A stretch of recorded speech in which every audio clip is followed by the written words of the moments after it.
Hi guys, know it's been a little while since I've done a video. I've been trying to get some things figured out, but now that I've got them all figured out, I've got quite a few videos coming at you over the next couple of days. The first one is this one, a trade talk, where we'll be discussing Volume 1 of DC's New 52 Animal Man called The Hunt.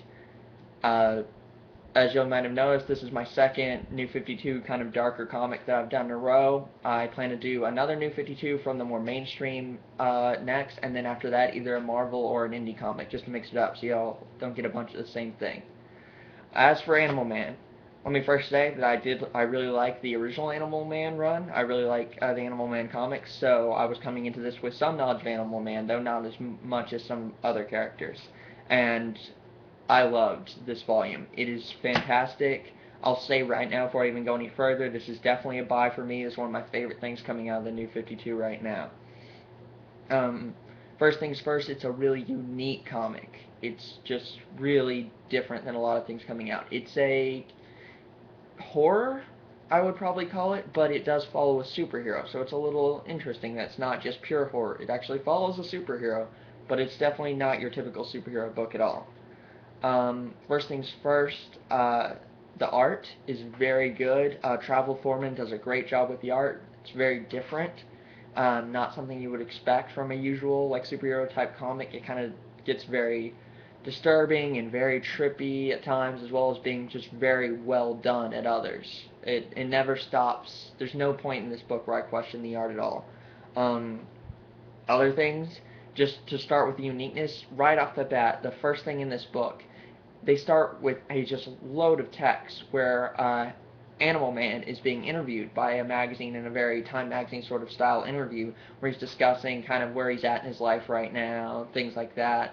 And it's just completely different from anything else you expect in a comic because there are no pictures on the page. It is a full magazine style interview about a fictional character. It's very different, very interesting. Then after that, we get right into the comic. It starts up.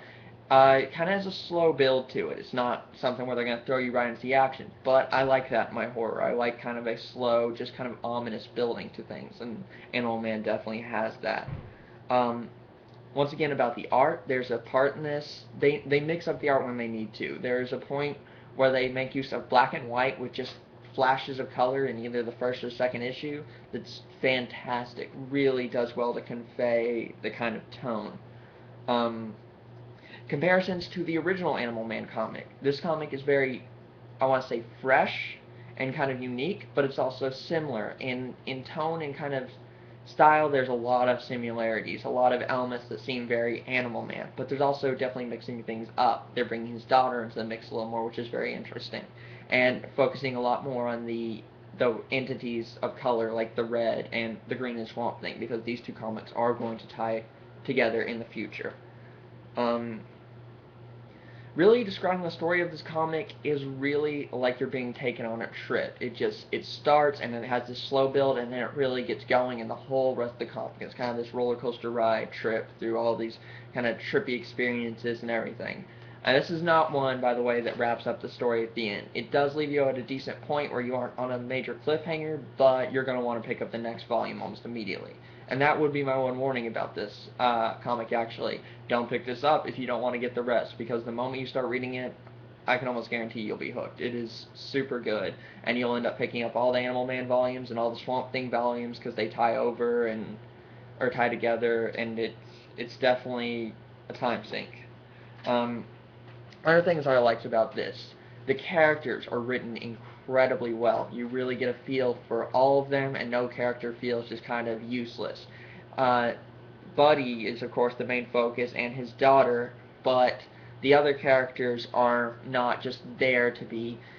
Typically in superhero comics, you have the love interest, the family, and they're just kind of these blank things. They're just there to be captured and threatened to get rise out of the superhero. But Animal Man's wife, Ellen, and his son, Cliff, are fantastic in this. Cliff, in my opinion, steals the show. He is, to me, the most likable character because he just has a fantastic attitude. He's funny. He has his moments throughout this comic, so he is really kind of a scene stealer. And honestly, he could have just been someone they pushed to the side entirely. And the same thing with Animal Man's wife, Ellen. She does all sorts. She goes off on her own with Cliff, while Animal Man and his daughter are having adventures, and they all the characters get used, and they get used well. And this family in this comic feels like a genuine family. It doesn't feel like it's just thrown together to have traditional family style. It doesn't feel like they're just putting him there because it'd be easy or because Animal Man's supposed to be, family. It feels like a genuine family. There's certain moments as you're reading this comic that you just stop and you have to be like, that's what my family would be like, or that's what a family like this would be like. It actually fits.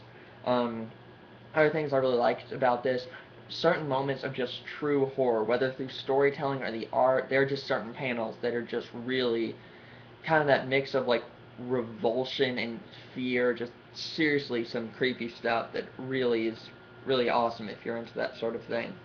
Um, Other than that, one more thing that I really loved that showed really diversity. Issue 6 is entirely takes a very different approach than the first 5 issues. It still fits in with the story, but and I can't say more about it because I don't want to spoil anything. But when you get there, it starts off very different. But when you realize what they're doing, it's just so fantastic, and it really shows both the artist and the writer's depth, and that they can kind of step outside their comfort zone for an issue. And so, all in all, just fantastic all the way around. Animal Man Volume 1, The Hunt, definitely a buy.